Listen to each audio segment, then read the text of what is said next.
اللہ کے نام پہ خرچ کرو، یہ روزے کی زکوٰۃ ہے جو غریب کی عید کو اچھا کرنے کے لیے ہے۔ اور گندم کے حساب سے نہ دو، کشمش کے حساب سے دو، کشمش کے حساب سے دو، کھجور کے حساب سے دو۔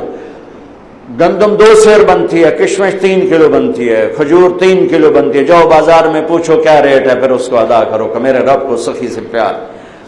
حنین کی جنگ میں فتح ہو چکی، مال غنیمت کٹھا، پوری وادی بھری ہوئی تھی اونٹوں سے، 100 اونٹ وادی میں کھڑے تھے۔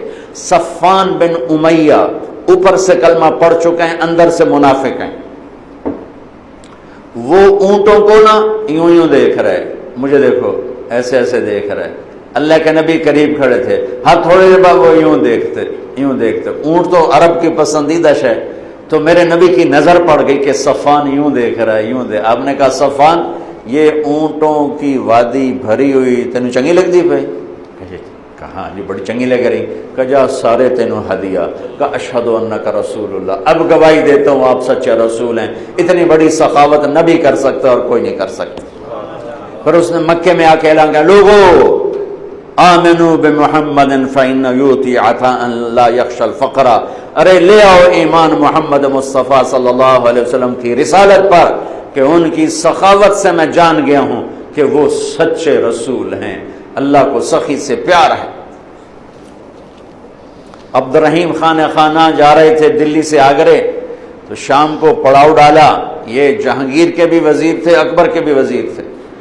تو پڑاؤ ڈالا اور خیمے لگ گئے، نوکر چاکر دربار لگ گیا جنگل میں۔ تو ایک فقیر گزرا، اس نے دیکھا تو کہنے لگا منعم بکوہ دشت بیاباں غریب نیس، ہر گاہ کے خیمہ زد و بارگاہ صاف۔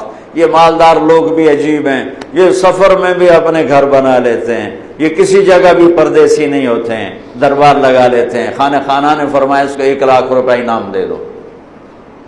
اگلے دن اگلے پڑاؤ میں خیمے لگائے، نوکر چاکر بیٹھے، وزیر اعظم جو تھے۔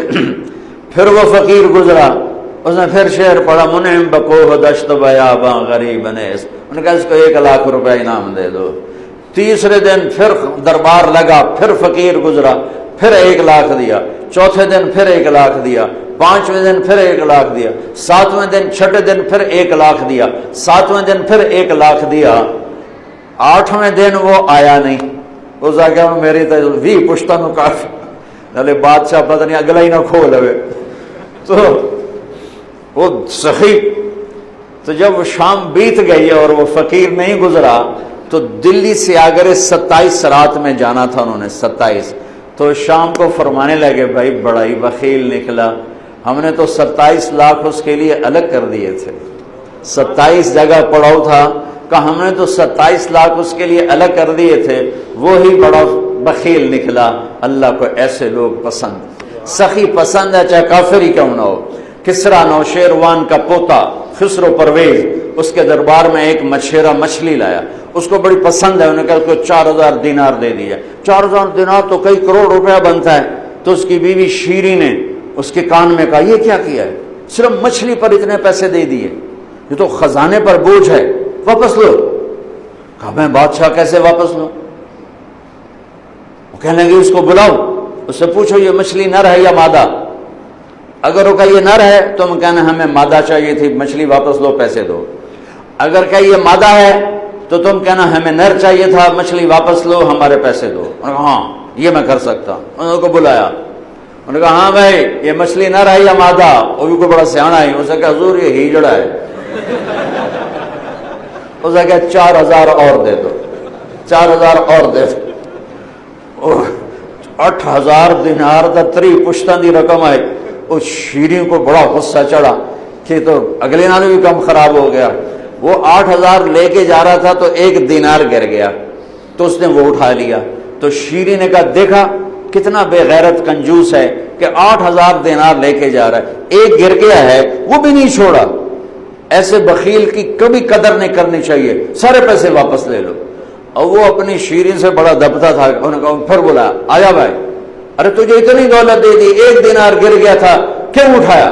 کہ حضور اس پہ آپ کا نام لکھا تھا، کسی کا پاؤں پڑ جاتا بے ادبی ہوتی، اسے کہا 4000 اور دے دیں۔ اللہ کو سخی اچھا لگتا ہے چاہے کافر ہی کیوں نہ۔ یہ الگ بات ہے کہ اس کی سخاوت اسے جہنم سے نہیں بچائے گی، لیکن عذاب میں کمی ضرور ہو جائے گی۔ تو میرے رب نے سخاوت کو پسند کیا، بخل سے نفرت کی۔ میرے نبی آپ نے فرمایا اللہ الاجود الاجود وانا اجود ولد آدم، سب سے بڑا سخی اللہ ہے اور اللہ کے بعد سب سے بڑا سخی تمہارا حبیب ہے۔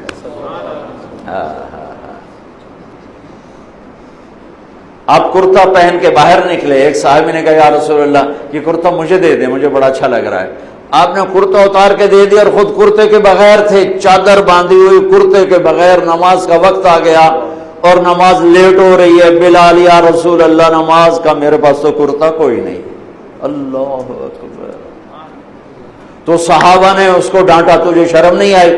اللہ کے نبی کے پاس ایک ہی کرتا تھا اور تو نے وہ بھی لے لیا۔ کہ اللہ کی قسم میں نے کسی لالچ کی وجہ سے نہیں مانگا، میں نے اس لیے مانگا کہ میرے نبی کے بدن پہ لگا ہے، میں جب مروں گا اسے اپنا کفن بناؤں، اس لیے مانگا۔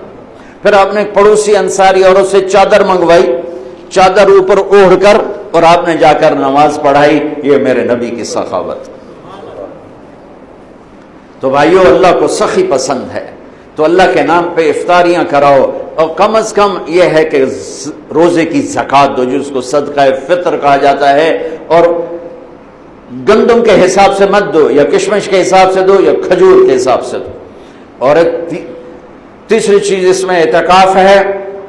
میرے نبی میں نے آپ سے عرض کیا کہ پورا مہینہ بیٹھے، 20 دن بیٹھے، 10 دن بیٹھے، 10 دن مستقل ساری زندگی کا آپ کا جتنے 9 رمضان آپ کے مقدر میں تھے آپ نے ان کو استعمال فرمایا کہ اعتکاف والا اللہ کا اتنا محبوب ہو جاتا ہے کہ ہم جو اعتکاف کے بغیر ہوں گے، ہم اگر نفل پڑھیں گے تو بندگی عبادت لکھی جائے گی، نہیں پڑھیں گے نہیں لکھا جائے گا۔